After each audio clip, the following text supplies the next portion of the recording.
Good morning. We have with us Mr. Hemant Sharma, Additional Chief Secretary, Home Industries, IPR Department, Government of Odisha. Good morning, sir.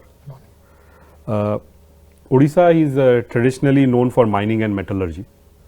How is Odisha positioning the state to capture downstream petrochemical and specialty chemical investments to build a complete value chain? Well, you rightly mentioned, Odisha has traditionally been a resource-led, mineral-based industrial state. The reason is that we are very resource-rich. We have the largest resource base of minerals, which are industrially important amongst all states in the country. So traditionally, our industries have been mineral-based, like cement, steel, stainless steel, ferroalloys, aluminum, coal-based thermal power plant.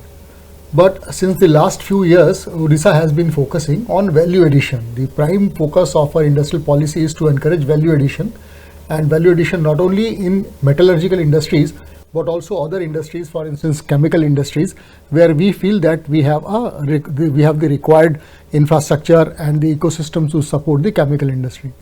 Early on we discovered that the nature of the chemical industry is similar to metallurgical industry in terms of demand on land, water, power, effluent treatment, deep sea discharge, logistics requirement, and just like large scale metallurgical industries or mineral industries also need port-based ecosystem. We discovered that chemical and petrochemical industries also need port-based support systems.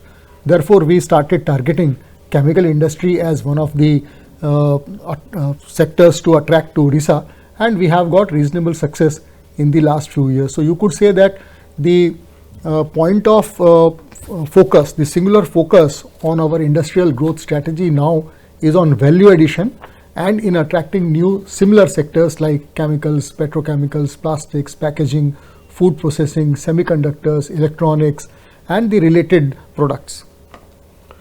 You have also updated your Odisha Industrial Policy Resolution, which is the IPR or OIPR. Specifically incentivize high capital, long gestation projects in the chemical, petrochemical, fertilizer and gasification sectors. So how has it helped these sectors to come and set up their manufacturing base in Odisha? Well, it has certainly happened as it has been of tremendous help to us. First of all, it brought us to the attention of the new sector of industries across the country. While we were always attractive for metallurgical and related industries, but this particular segment, because of the way we positioned our industrial policy and incentivized heavily this industry, it brought us to the attention of the major industrial players. So in the last few years, since the IPR 2022 came, we have been able to attract almost 1.85 lakh crore worth of investment, specifically in the chemical and petrochemical industry sector from leading players. So we have players like Indian Oil Corporation, Deepak Nitrite, UPL, SRF, Kiri, Epigral, Silox, and many more companies who are quite active in Western India and also in Southern India in the chemical industry front. We have also been able to attract a significant number of players in the green fuels, the green hydrogen, green ammonia and the derivative segment. That is because in our IPR, while we have categorized chemical and petrochemicals industry as a thrust sector, which means that this industry gets 30% capital investment subsidy without any upper limit, and it also gets 100% exemption from payment of stamp duty, registration charges, 100% exemption from electricity duty, in fact a significant discount on the landed cost of electricity, which becomes almost ₹4 for a period of 10 years, and also external infrastructure support, where 60 feet road, up to 5 cusecs of water and 132 kV of power line up to the factory gate is built at government cost. So all this we positioned ourselves through these incentives and brought a lot of chemical industry attention to Odisha. For green hydrogen, green ammonia, what we did, since that was a nascent sector in India and in the world as well, and this sector had to compete initially with the other grey or other products. So we further added a layer of incentives. So for instance, for green hydrogen, green ammonia, over and above the chemical sector, we provide a discount of ₹3 per unit of electricity for a period of 20 years, including ED exemption for a period of 20 years. Apart from that, we also invested heavily in infrastructure. So we set up at Paradeep and at Gopalpur, we set up chemical clusters. So large chunks of land, patches of land close to the port, close to water, power and evacuation facilities, logistics facilities, in order to give a ready to move in kind of a industrial land bank for chemical and petrochemical industry. So this play of infrastructure at port based locations plus a good set of incentives in the IPR 2022 have enabled us to attract this large segment of industries to Odisha. Some people say that you are more dependent on thermal energy, and so what is the industrial cost of electricity in Odisha? Though people say, though states say that it is quite minimal vis-a-vis other states. So how are you planning to add renewable energy to the kitty so that green hydrogen and green methanol that you talked about will be helpful in the long run? So that's a very important feature of our industrial positioning. So it's a fact that we are coal-based thermal power heavy. Reason is that since we are rich in coal, we have 25% of India's coal and we have 11% of India's surface water. So coal and water, which is prime requirement for thermal power capacities, we have in good quantities. Therefore, traditionally we have had coal-based thermal power generation, including in industrial sector in terms of captive power plants. Now, but simultaneously we also have a good presence of hydropower. So we have almost 2000 megawatts of large hydropower plants running in the state, which provide us a good hydrothermal mix. This enables us to provide industrial power at a relatively low rate. So our without incentive, the cost of electricity, landed cost of electricity in industrial areas to industrial units in Odisha is 6.5 rupees per unit.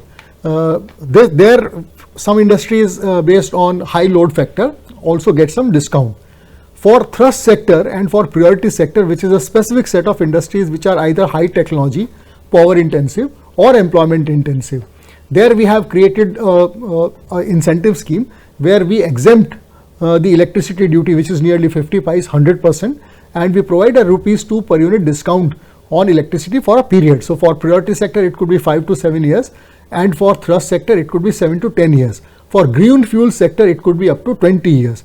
So this way the landed cost of electricity today in Odisha with incentive comes to rupees 4 per unit, which is, I would say that it is probably among the 3 lowest industrial tariff rates in the country, barring probably Himachal Pradesh, where it is primarily hydropower.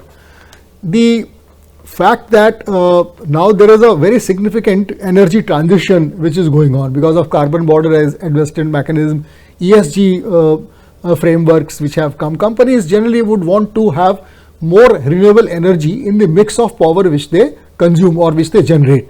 Now, which means that we must enable solar power, wind power, battery energy storage systems, pump storage, hydro projects.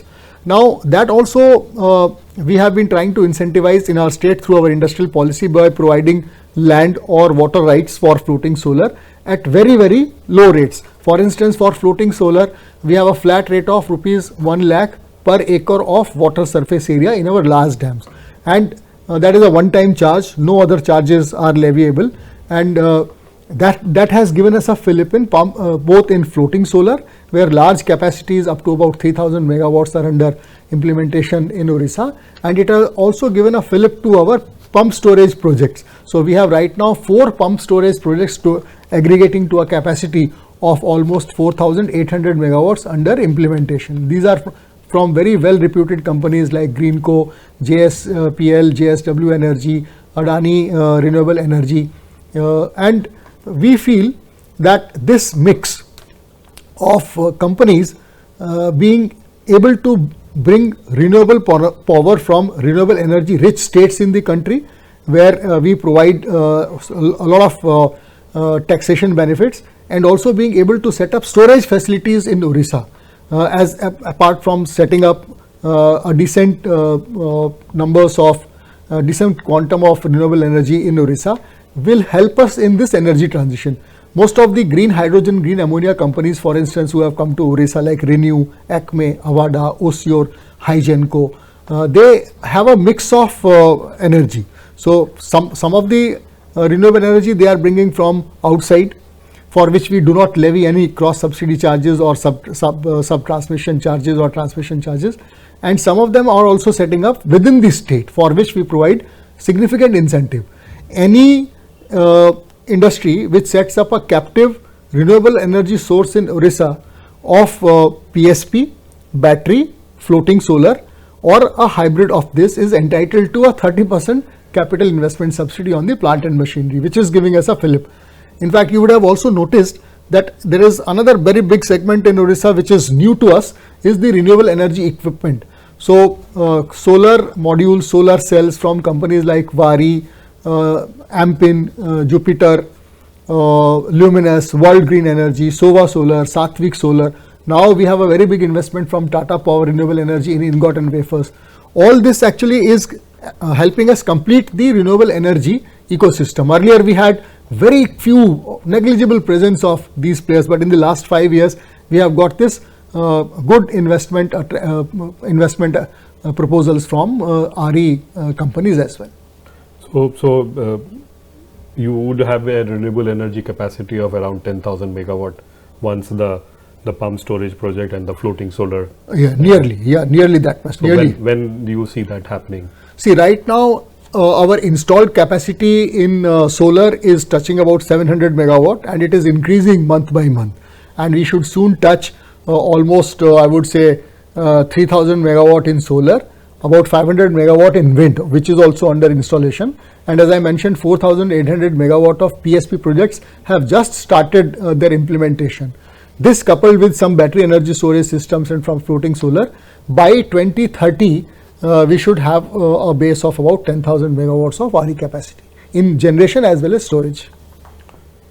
The massive projects in fertilizers, hydrogen and petrochemicals require robust utility networks and immediate clearances.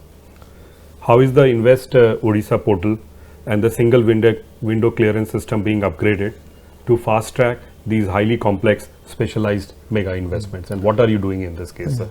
So under the guidance of Government of India, which have a ease of doing business framework, so we have also set up our single window system, which is called Go Swift.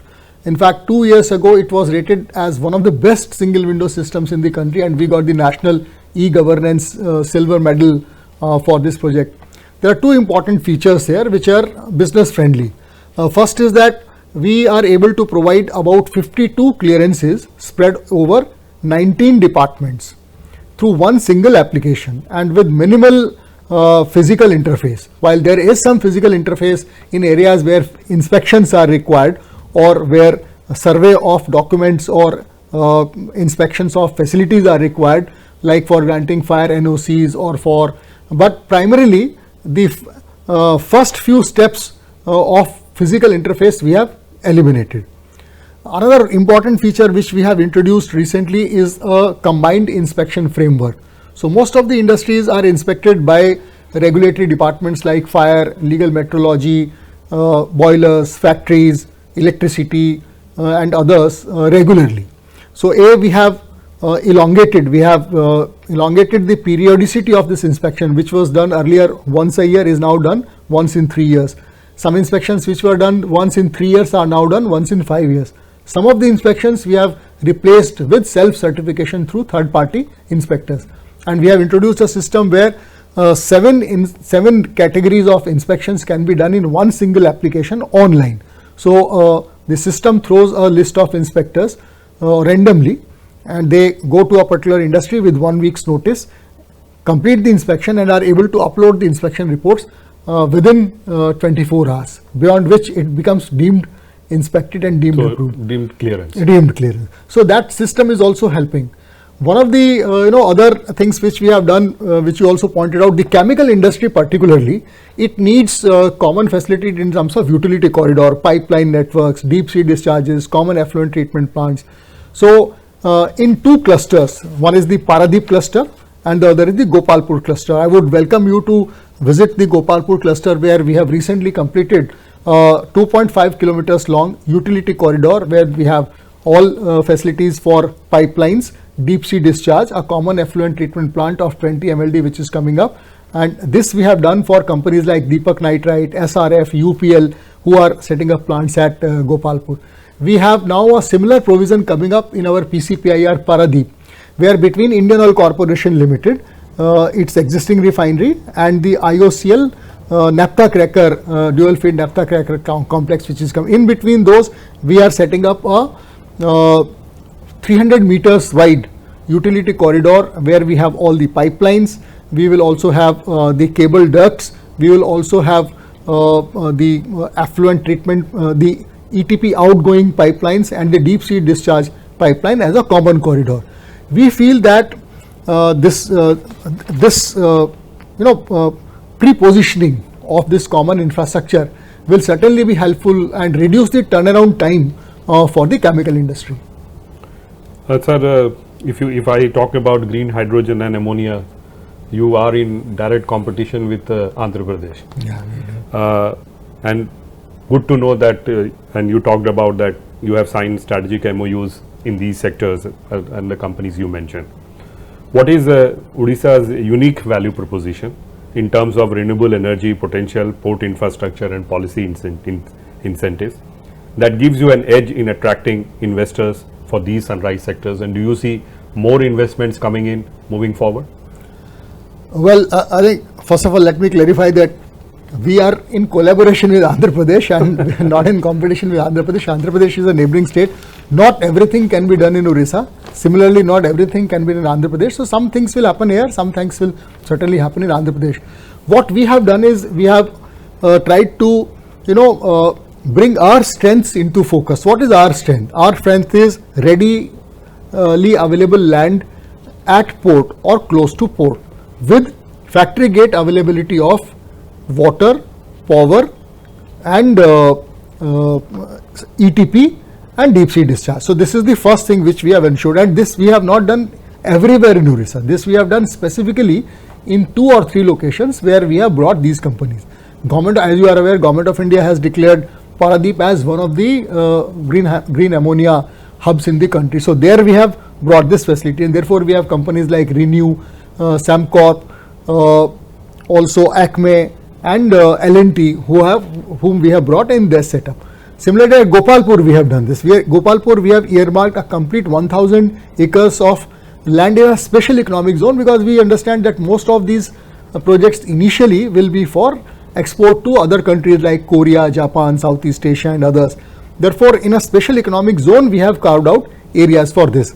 Aside from this, our higher incentive package and the availability of electricity infrastructure, particularly 765 kV infrastructure at Paradeep and at Gopalpur, along with 400 kV, 220 kV infrastructure which is already available, has helped us to get companies early on. Okay. Now, can we sustain this? The question should be, can we sustain this momentum? We certainly can, because we feel that now this industry is getting that critical mass, is acquiring that critical mass, and with the upcoming tenders in SECI, in Government of India, for particularly fertilizer companies, and then the movement towards hard to abate sectors where green hydrogen, green ammonia and other fuels will be used for energy transition. So we have a large presence of fertilizer companies like IPICOL, PPL, and also a large number of steel companies. When they start consuming green fuel, so we will have a ready demand base as well. This play is actually helping us vis-a-vis other states, and we feel that this sector we will continue to be the leading state in the country.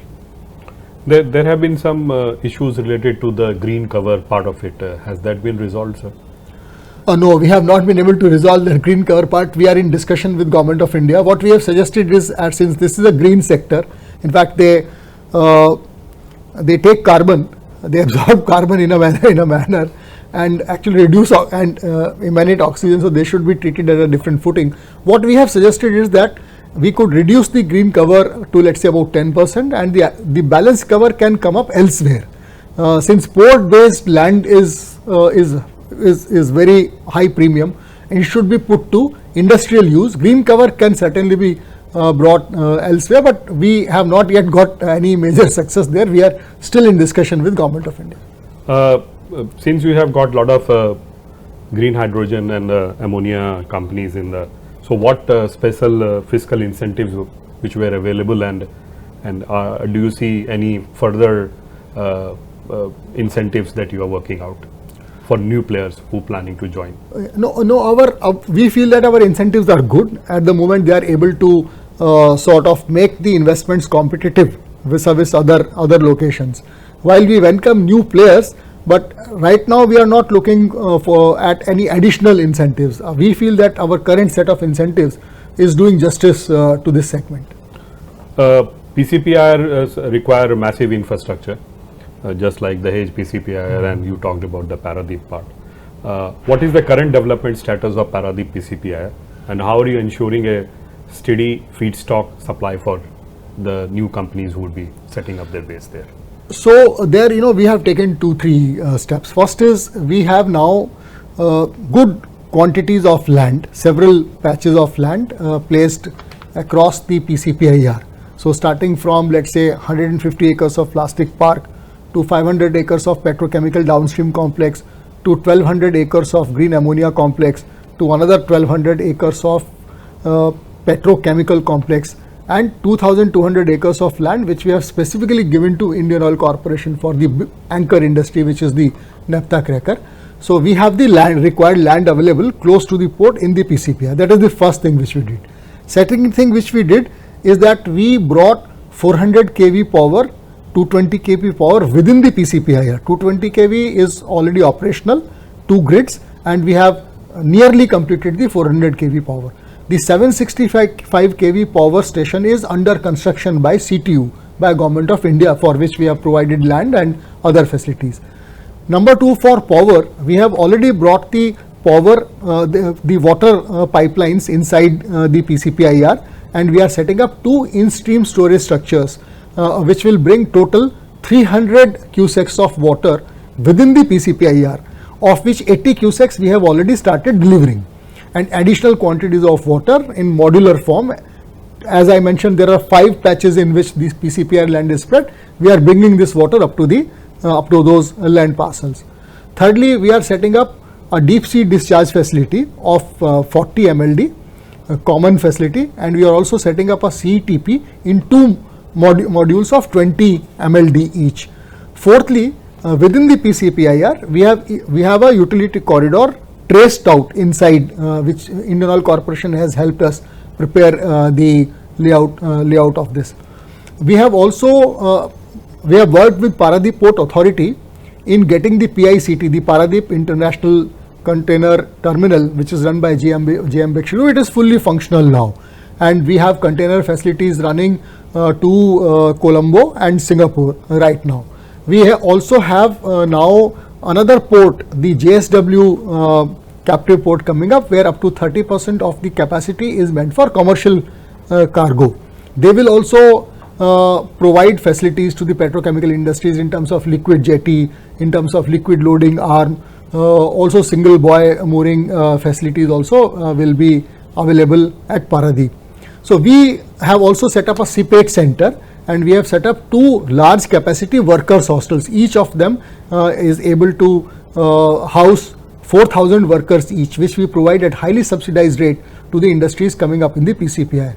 So water, power, common facilities like CETP, deep sea discharge, workers hostel, a training institute set up by CETP, and now government is also setting up an engineering college at Paradeep, which will be focused towards chemical and petrochemical segments of the industry. So we feel that this way, in fact we have learned from the Dahej example. Okay. Recently we also went to Mundra to see how the port based logistics facilities have been planned there, and those examples we are trying to emulate at PCPIR Paradeep. So all these are operational, or some of them will take time? See, as I mentioned, water, power operational, CETP, a common utility corridor under construction, workers hostel, 1 is operational, 1 is under construction. The institute, CPATE institute, is fully functional, and the Paradeep Engineering College will become functional in about 2 years' time. So this is a government college? It's a government engineering college, yeah. Odisha holds, as you said, you hold around 25% of coal reserves. and there is a new policy which is the coal gasification and lignite policy. So how does the state plan to leverage the national push for coal gasification and coal to chemicals such as synthetic natural gas and derivatives? And here I would like to make it clear that only 2 states, Maharashtra and Odisha, has given a go ahead for the coal gasification project. Rest of them are still waiting to happen. In fact, I would say one of the biggest new opportunities for states like Odisha is coal gasification, because we have significant coal reserves, and because of the energy transition towards renewable energy which is happening, in future the use of coal for coal based thermal power generation will not be to the extent it has been till now. So we need to find alternative uses of coal which will protect the mineral based economy of Odisha. So that is our interest in coal gasification. In fact, we have had 2 early successes. One is we have assisted Government of India in setting up of the Talcher fertilizer plant, which is actually a coal gasification based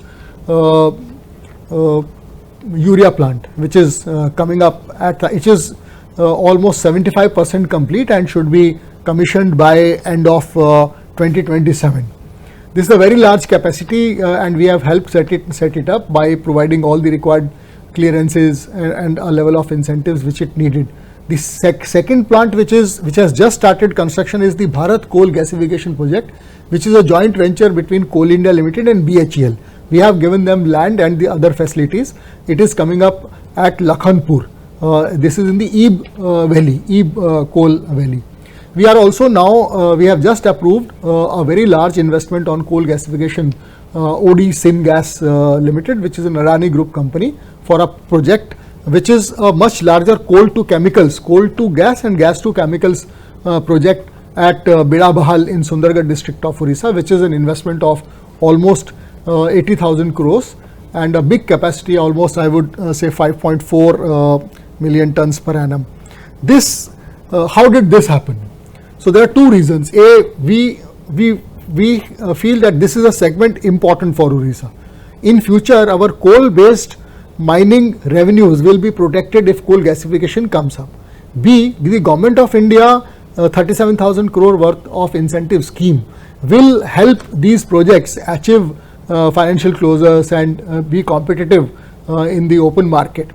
So we also have the required coal, we also have the required land close to coal mines, and we can bring in all the other required facilities, whether it is for evacuation of gas or for bringing in power, or if in case we need to give industrial water.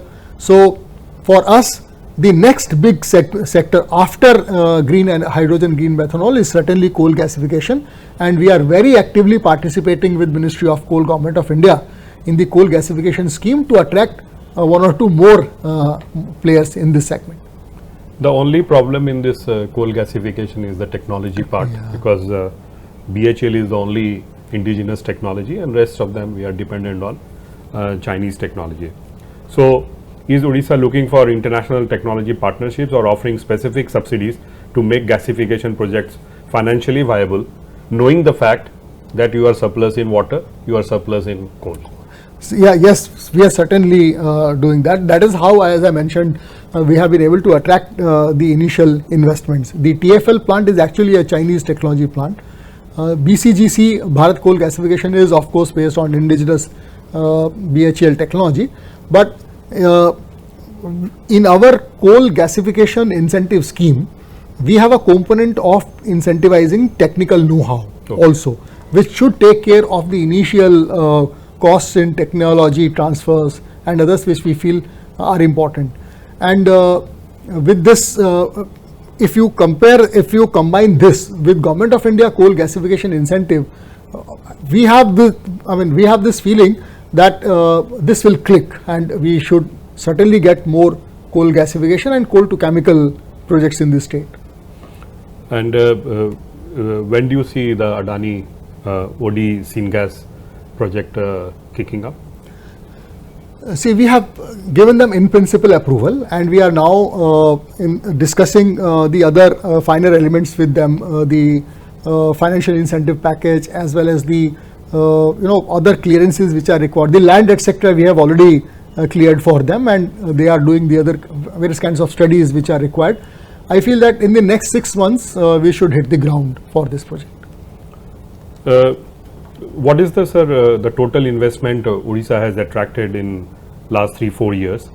And I would be more precise about these sectors like chemicals, petrochemicals, fertilizers, hydrogen, so these sectors. And where do you see the total investment figure touching by 2030?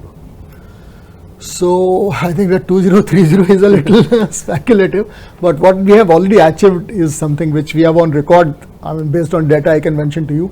As of now, we have attracted in the last 2 years, right? So starting from June 2024 onwards, when we started this phase of investment attraction work, we have got about 8.8 lakh crore worth of investments, of which about 2 lakh crore, near about 2 lakh crore plus is in the chemicals and petrochemicals segment. The coal gasification projects are outside of this. So coal gasification projects, 2 coal gasification projects, the Bharat coal gasification project as well as the OD Syngas project of the Adani Group, they are outside of this. So Bharat coal gasification is 25,000 crore and the Adani Group project, as of now the application which we have got is worth about 80,000 crore. Of the total MOUs which you have signed, which you talked about, the 8 lakh crores by the government of Odisha regarding inviting private investment, what is the success or strike rate that you see moving forward? So out of this 8.85 or near about 8.9 lakh crore worth of investment, we have already grounded 3.20 crore worth of investments. They are grounded. That means they have started construction. In fact, a couple of them, a few of, not all, but a few of them, about 14 of them have also partly commissioned and are in production, have achieved production.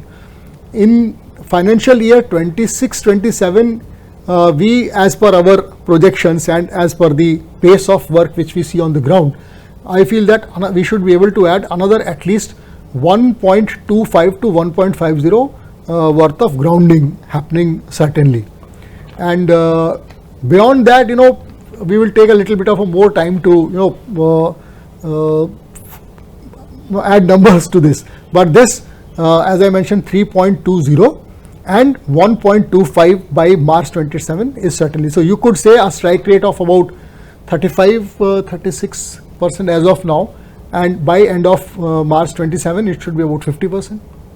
So we see, sir, a lot of noise from Andhra Pradesh, but we don't see much about Odisha, and unless I met you, so we got to know a lot of things. But you have to be, what we can say, take that lead also in that direction, because then when you make noise, it reaches to more people. More people. I agree with you. I agree. I mean, we have been a little reticent in actually selling our this success stories, but work speaks for itself, and I know through communities like Indian Chemicals and through other communities. So we are focused on technical media. Okay. Generally, we are actually focused on technical media. We actually make our presence felt in magazines like India Chemicals or Textiles or Iron and Steel. So we actually work with a lot of such formats in order to make our attractiveness known to the industry. And when you said water, is it river water or is it desalination of sea water? No, it is 11. We have 11%. We have sufficient sources of India's river water. We have 11% of India's river water. So you should understand. I mean, just to help you place in perspective, we have about 4% of India's land mass. We are about 4%, but we have 11% of India's water, which means our share of India's water is very high. At the same time, at some of the locations where it is, we are also bringing desalination. For instance, Gopalpur, in our special economic zone, we are launching a 50 MLD desalination plant very shortly under PPP mode. The bids will be out by 15th of July. And we are also planning to add another 50 MLD at Gopalpur, because the requirement of water in that area has suddenly shot up since we have got more concentration of chemical industries in that area, And desalination is something which is now, I would say, price competitive also, given the economies of scale. So we are also trying to bring in desal facilities at some of these locations, but otherwise we have good quantities of industrial water.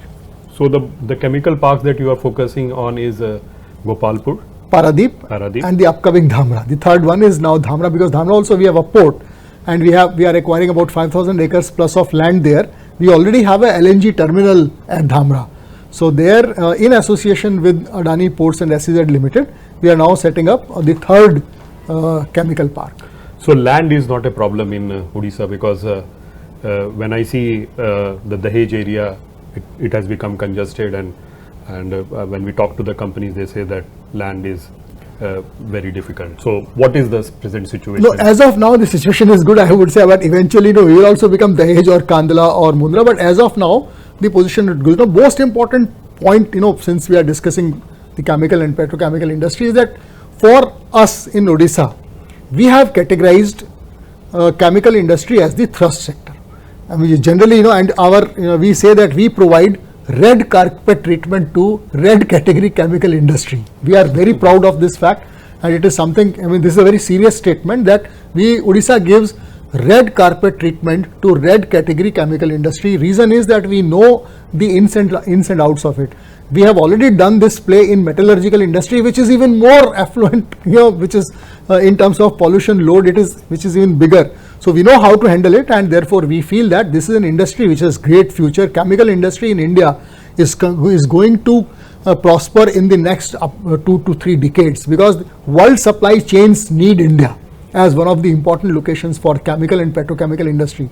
Therefore, states like Odisha, which are coastal, must come forward to support chemical and petrochemical industry, and that is exactly what we are doing. Sir, the chemical parks which is coming up, more of a plug and play, where do you see yourself, and which park you are planning to position for that? So, as I mentioned, our first priority is Paradeep, because there we have more land, more water, more power, and more possibilities of inland growth. Then followed by Gopalpur, where we are at 50% of our development stage, and then at Dhamra. So it also has to come up in stages. We will first populate Paradeep, then populate Gopalpur. Larger industries which need very big chunks of land, 500 acres plus, we are now trying to position them at Dhamra. We feel that in the next 6 months, we would have no land left in Gopalpur. Everything would have been allotted to chemical industries. Paradeep we will continue to have for the next 2 to 3 years, because the PCPR is just getting populated. As soon as IOCL plant starts construction, within 6 months thereafter, we would have sold the entire patch of land, and then we are bringing Dhamra. So in stages, as the industry comes to Odisha, as it grows in Odisha, we will be able to provide land. Even today, to any chemical, we can provide up to 30 acres of land in 30 days, up to 100 acres of land in 100 days in Odisha, in each of these chemical clusters. So from a DCPC contest, which park will you park for the upcoming chemical park scheme? Yeah. Paradeep. Yeah. And what is the investment that you have made in these 3 parks, which is Paradeep, Gopalpur, and Dhamra, from a state perspective? Yeah, very important. So actually in Paradeep, we as of now, we have already invested about 2,000 crores, and another about approximately 3,000 crores in water, power and utility corridor is under implementation. It is committed expenditure. So total 5,000. 5,000 at Paradeep, and we are investing 765 kV to 50 MLD. We are investing about 1,250 crore at Gopalpur, and at Dhamra we would be investing, since we have just brought 220 kV Balimunda grid substation there, we would be investing at least, I would say, 1,500 crores in the next 3 to 5 years at Dhamra as well. So this is other than the land acquisition cost. So total investment in these park would be how much, sir? Would be and what is your future plan? Not less than 5,000 crore. Not less than 5,000 crore. And by when are you planning to do it, sir? So as I mentioned, even this year we have a budget of 1,100 crores for these 3 parks. Okay. So over the next 3 years, let's say by March 2029, we would have spent at least 5,000 crores in these 3 parks for external infrastructure. This is, I'm not counting the cost of land acquisition, which is separate and if you from include this. the land? Another 1,000 crores. Some states are saying that Odisha does not give cross subsidy. Some of the cross subsidy is given by Andhra Pradesh and other states. Is that correct? No, we see our incentives are absolutely well known, fair and transparent, and in fact there is no ambiguity or lack of transparency about it. So we provide 30% capital investment subsidy without any upper limit. Okay. So if you spend 100 crores, you will get 30. You spend 1,000 crores, you will get 300. If you spend 10,000 crores, you will get 3,000. If you spend 1 lakh crore, you will get 30,000, which is what we are giving to IOCL. Okay. Right? We provide 100% exemption on stamp duty and registration charges, 100% exemption on land conversion charges. We provide rupees 2 per unit discount on electricity, 100% exemption on electricity duty, which makes the landed cost of electricity rupees 4 for 10 years. We provide 100% reimbursement of SGST, up to 200% investment in plant and machinery without any time limit. So fertilizer companies or chemical companies or specialty chemical companies are actually attracted with these provisions. More importantly, we are a fiscally prudent state. So if you look at the financial strength of Odisha, you would notice, if you go to the Niti Aayog report on the state of states' health, go to the Reserve Bank of India report on the state of fiscal health of the states, we are ranked number 1. So we do not only promise incentives, we deliver incentives. There is not even a single case of denial of incentives in Odisha. Why? Because our budget is stable. We are I would say, fiscally rich state because of the mineral wealth, of course, and the way we have managed our finances. Which state today is able to commit 5,000 crores of infrastructure in a PCPIR? So forget about incentives. Incentives will come on a future date. This infrastructure you can go and see for yourself. We are actually spending that money in infrastructure. So finally it will be plug and play in real sense when we talk about Paradeep, Gopalpur and Dhamra. Certainly. What we have committed in terms of land, connectivity, water, power, affluent treatment, workers hostel, industrial training institute, utility corridor, this will be available. Normally we don't see workers hostel in any PCPIR or in the No, this is something which we learned to our surprise. We find that thousands of workers come and stay in these areas, and either we bring through the private sector retail housing, which takes time to come. So we thought that why not set up large workers hostels and provide them at a subsidized rate to companies and to workers. So this has helped us in textile industry. This is something which we have already done in our textile clusters. We have 11 workers hostels in textile clusters. You could see some of them close to Khurda, Cuttack and Bhubaneswar. Now we are replicating this same success model in chemical cluster also.